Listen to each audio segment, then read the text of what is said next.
With DJ Polaris, Mr. Controversy. Today I'm going to ask questions that all you want to know about. We'll touch on the new label and other things you guys know about. Let's get started. I mean, to explain it, even briefly, it would just be hip hop done in the style of hip hop. I mean, we do things different. Hip hoppers do things different. We dress different. We talk different. You ever been around MCs? I mean, they talk like they rap. If you ever listen to, just use an example, if you ever been around Rock Vicious and Barrage long enough in 219, you'll see that they talk in metaphors. If you talk to Rolly long enough, his experiences that he talks to you about every day comes across in rhymes. Sonny is that way. 2RQ is that way. So they're just, hip hop is just them. It's not an act. Yeah, it's not nothing that you have to go study per se. Right. And that's really the whole deal with my production style. It just developed through the years. You know it when you hear it. You know if you're doing wrong. I mean, there's some rules. Don't get me wrong. But even with those rules, if rules are to be broken in production and b-boying and DJing, MCing, and so on and so forth, graffiti writing, rules are to be broken. The hip hoppers are the ones who decide that those rules are to be broken, not outside. Right. And I think that's a big problem even with production, because you have a lot of, if you see the trend now in production is to have all these so-called musicians come in and play violin, bongos, whatever. And they're like, oh, now you're being a musician. Like when we were hip-hop musicians, we weren't real musicians until we had all these cats come play the bass and so on and so forth, which you can. But if you're going to come in to a hip-hop world, you're going to do it in a hip-hop manner. So I may chop you up, play you backwards, whatever. You're like, oh no, that's not the way. I'm not playing in scale. That's okay. Or it's not timed right, or this, that, and the third. So with me, in my production style, kind of bringing it back home is just traditional hip hop, man. It doesn't make me better or worse than anybody. It's just my particular trend. As we sit here in front of your analog arsenal, new thing out there, Serato. I was wondering if you could just basically explain what it is first for those who don't know. And then secondly, tell us a little bit about how you use it. Well, with Serato, I came across that actually. The first person to mention Serato or that type of program to me was DJ Wicked.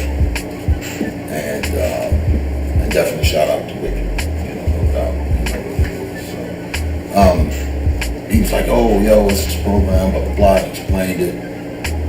And I completely just cut it off. I'm like, you're not using vinyl, you're using a computer, of course, without knowledge, which is my bias. And I said, well, maybe I need to study it. So secretly, I studied it for about 2 years. And looked at all the manuals, what could be done, what couldn't be done. And the thing that I started to see was two things, which I was just touching on earlier about the hip hoppers deciding what's acceptable in hip hop and not outsiders. So, and especially amongst DJs. So I'm talking to other DJs, getting the feel. And a lot of the program, it has basically, it doesn't eliminate, in my opinion, doesn't eliminate vinyl itself. That'll never be eliminated. What it does is takes your vinyl, if you want to record it, if you will, just take it, record it, and it just makes an MP3 out of it, a wave. So you don't have to carry all this stuff with you? Yeah, it's more about that, about not carrying the actual records, but the records will be there.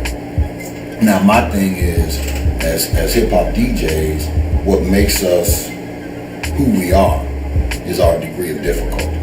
Just like if you had a b-boy or b-girl, and their moves that they do. Imagine having, doing them basically in a vacuum where everything you do, you manipulated gravity. know what I'm saying? You did it in, you know, at the space station where they do the astronauts and stuff. It wouldn't seem as dope. You know, you fly through the air and you still got to deal with gravity. See, you're contained, so you have to adjust to that. And that's kind of what, you know, we have, as DJs, you know, we have to be very, very careful that we don't lose that degree of difficulty. So, of course, needles have gotten better, turntables have gotten better, but yet and still, they still skip. You know, and if you think the rules are right in the hip-hop, the turntables might wobble, but they don't fall down. Right. And the reason why they don't fall down is because the DJ keeps them steady. So this is really, you know, in a nutshell, you know, the whole Serato thing. So with me, you know, I've been able to do some creative things with it. I mean, I would never use it to battle. Oh, yeah. And I wouldn't really respect DJ battles with Serato. I mean, to me, the degree of difficulty, your record skipping, having to change records, all that goes into your routine. So if you're going to battle, I would say don't use it. If you're going to do a hip hop party, I don't have a problem with it, you know, because it, you know, it doesn't eliminate the degree of difficulty, because if the needle skips, the record skips. So that's pretty much for me. And I you know, we use it to, haven't done much like hip hop parties with it. You know, I would use it to scratch and some every blue moon, so I haven't really put in a lot of work with it, but, you know, I'm having fun with it. I'm going to switch up gears a little bit here and probably just hit you with some questions that I know a lot of people want the answers to. First of all, you are considered in town here in Fort Wayne by a lot of people to be a racist. So how is it possible you're able to sit here with me right now, being the racist you're considered to be? You know, can you touch on that and explain yourself and just let people know what's up? Right. Well, I mean, racism. I guess you have to start dealing with that word first before we go any further. And really, I think, and I would dare say the majority of people deal with the word racism as a, if you will, a word that can be attached to any person. And it really can't. And what I mean is, when the word racism was even created and started to be used, it was used as another word for white supremacy.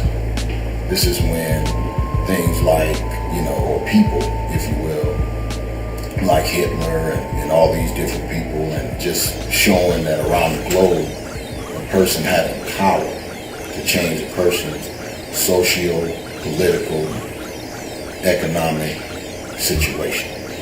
So if you can control a man or woman's life or people's life based on whether it be, you know, color, creed, so on and so forth, then you can be racist.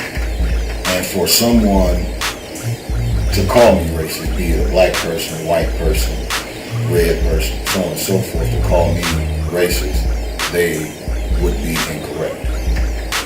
Now, my love for black people is what they have an issue with. And, but when someone speaks out for their love of gays, everybody calls that gay pride. When someone speaks out for the love of whites, they call that patriotism. When someone speaks out for the love of any other culture, it's called, you know, pride, a love of your heritage, so on and so forth. But when a black man speaks up about it, or this black man speaks up about it, since we're talking about me, speaks up about it, it's called racism. And I call it like I see it. Well, let me stop you right there. Sure. Why is it then that people consider you to be a racist?